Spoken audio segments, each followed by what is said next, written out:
The day I bought a spaceship from a bankrupt salvage yard, I didn't expect it to whisper my name from the inside.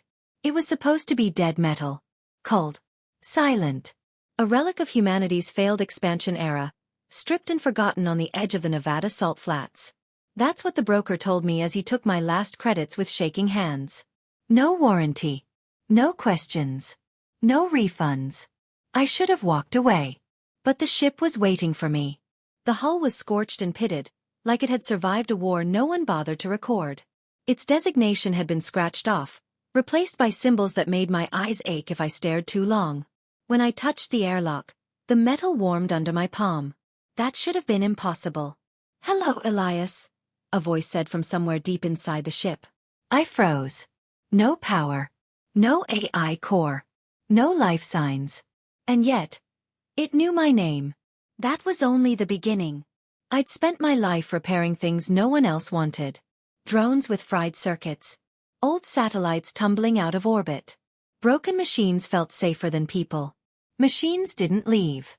They didn't lie. They didn't die in your arms the way my sister had during the resource riots. I told myself the voice was a hallucination. Stress. Dehydration. Grief that never healed.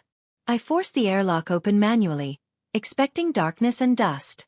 Instead, soft blue light spilled out, breathing like a living thing.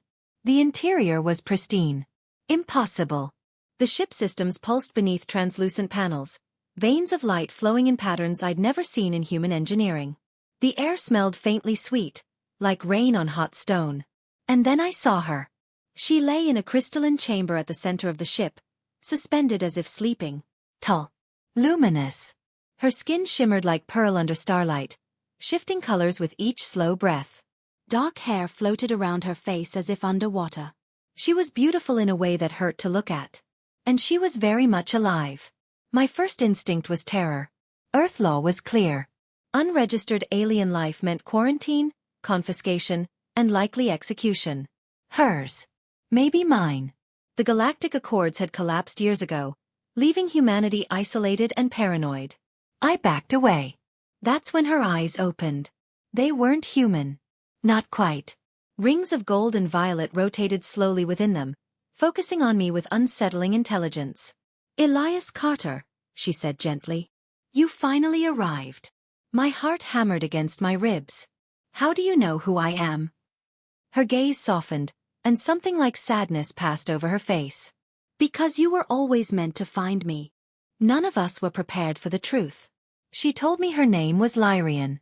Not a word, but a concept that translated poorly into human language. She was not cargo. Not a stowaway. She was the ship. Or rather, the ship was part of her. A symbiotic vessel grown, not built, by an ancient civilization that no longer existed. "They are gone," she said quietly. "I am what remains." As she spoke, fragments of memory flooded my mind. Stars collapsing into themselves, cities made of light, a species choosing sacrifice over extinction. I fell to my knees, overwhelmed by emotions that weren't mine. She was carrying the last archive of her people. Their history. Their science. Their mistakes. And Earth was dying. That was the twist that changed everything. Lyrian revealed what no government would admit.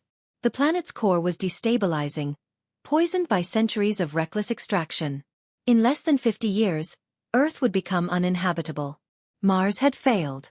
The colonies were collapsing. Humanity was running out of time.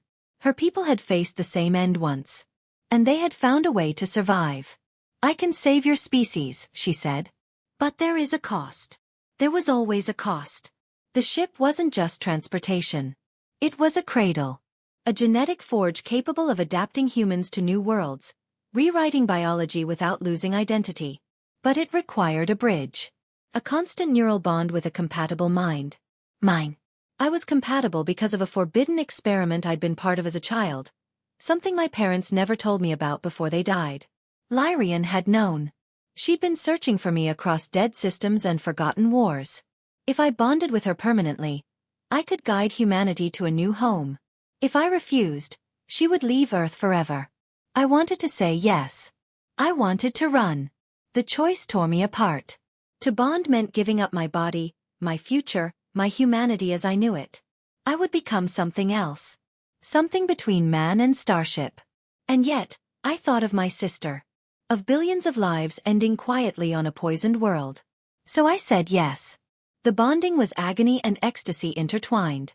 My thoughts stretched across light years. I felt her loneliness. Her hope. Her fear of loving another species only to watch them fall. Through me, she spoke to humanity. Governments panicked. Militaries threatened. But people listened. Because I spoke not as a conqueror, but as a survivor begging them not to repeat the same mistakes.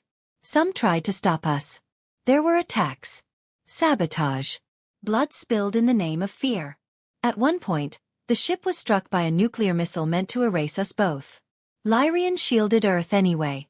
That act changed public opinion forever. The exodus began slowly. Then all at once. Millions boarded living ships grown from Lyrian's design.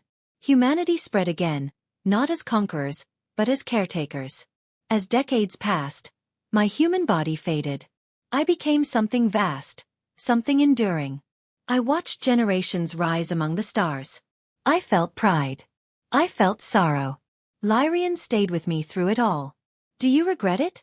She asked once, as we drifted above a newborn world bathed in green light. I thought of everything I'd lost. And everything we'd saved. No, I said. Because I didn't just buy a spaceship that day. I found a future. And in saving humanity, I discovered what it truly meant to be alive among the stars.